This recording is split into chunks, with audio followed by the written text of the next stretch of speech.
গোটগুলো সুন্দরভাবে পেইন্ট করা হয়েছে।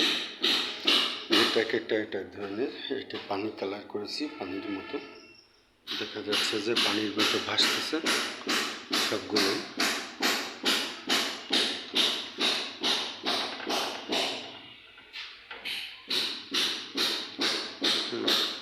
পানির উপরে ভাসতেছে সে ধরনের কালার করা হয়েছে। না দেখলে আপনারা বুঝবেন না, অদ্ভুত একটা দৃশ্য।